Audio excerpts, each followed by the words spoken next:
Anong mensahe ang kailangang marinig ng mga Sagittarius sa buong buwan ng June 2024?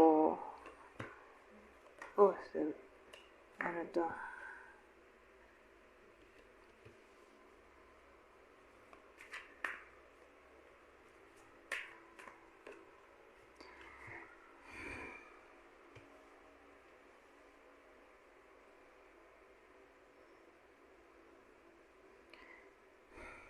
Ano to?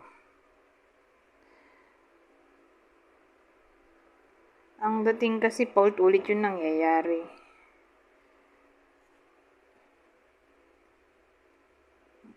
Pwedeng may kinalaman to sa pera o relasyon. Kasi pwede rin cheating to.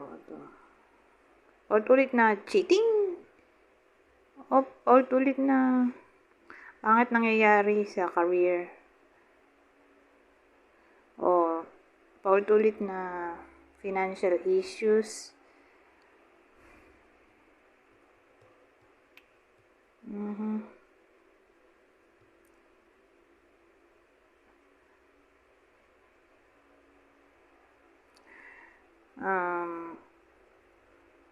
So, pwede ring long distance to. Doon nangyayari yung cheating, doon lang. Pwede rin ganon.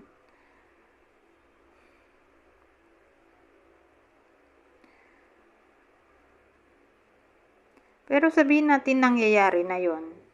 Paulit-ulit yung cheating. Baka healing kasi to. Ito naman ay abundance din. Baka may magandang pagbabago. Okay? Na maaring mangyari. Depende sa magiging desisyon ng iba sa inyo. Kung mag-hold on pa sa path na, baka mag-ayos pa. Ngayon, kung ang decision ay makipag-break na, don't worry kasi may paparating. Someone na winish talaga nila. Someone better. Doon sa ex nila o magiging ex. Ganon. So, case-to-case basis.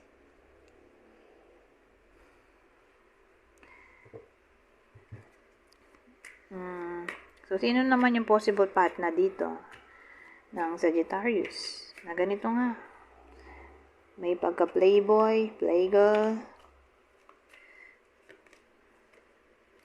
Aquarius, Scorpio,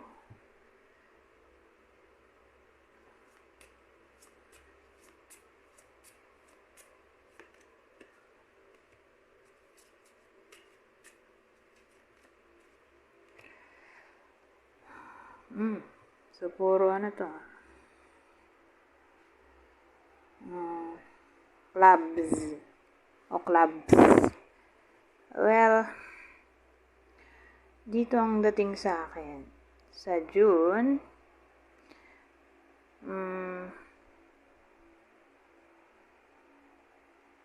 baka maisipan ng iba sa inyo na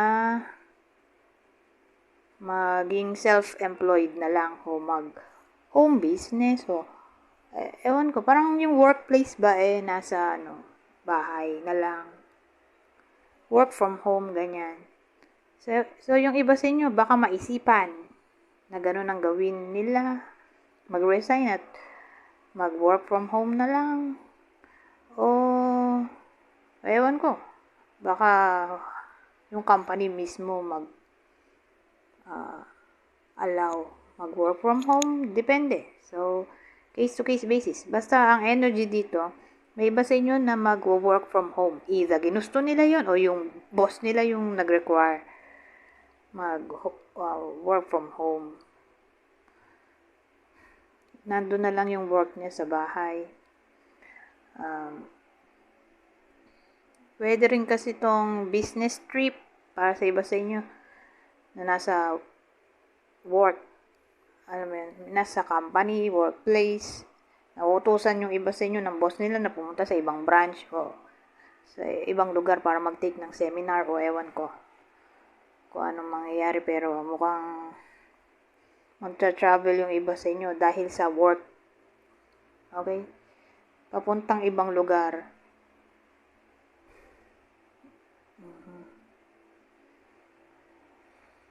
Yung iba naman, baka maisipan nilang magbago na ng work. With work from home o kung saan man yan. Parang maisipan nilang what if mag-change ng career. O baka nga, isagawa na nila talaga to. Itong plano, by June, kung ganun man. Kung sabihin natin yung iba sa inyo, nag-iisip-isip na nung May pa lang. Baka isagawa na nila yun na mag-change ng career sa June. June na.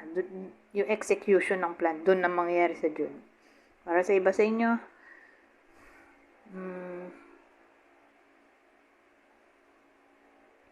ano pa bang maisip dito?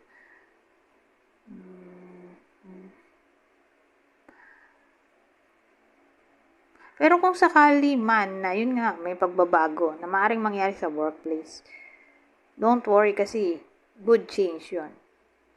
Okay?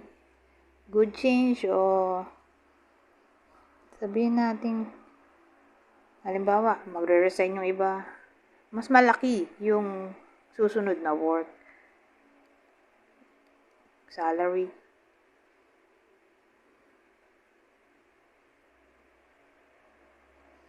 O pwede rin namang pagbabago sa takbo ng pera. So, sabi ko nga dun sa tarot kanina, magkakapera yung iba. Dito rin, sa playing card.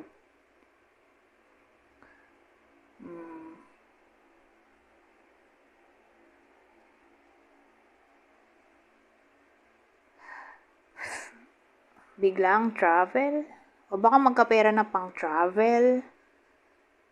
O maisipan mag-travel.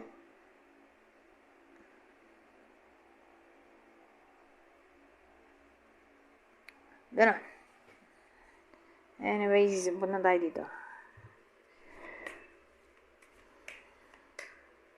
Oracle deck naman tayo. Autumn. Autumn kasi ay fall season. Kaya nga sabi dito, in the fall. Ito kasi British to eh. Yun yung ginagamit kong accent. Tinatry kong mag-aral ng British. Mas gusto ko yun. Isa sa American. So, yung autumn British yan. Fall season kasi, pag fall season, American. Okay? So, in the fall season, everything comes together and you reap wonderful harvests of abundance. So, sa fall season pa. Ilan ba yung fall? September pa to. September, October, November, December. Sa Burr months, in short. Dun yung fall season. Dun mangyayari itong abundance. Hindi pa sa June. Pero at least, diba? Meron ng magandang pangitain. At dun talaga kailangan ng pera. Pag Burr months kasi, magpapasko. So, sa madaling salita, yung big amount of money o great news o happy surprise baka dun pa sa fall season mangyari.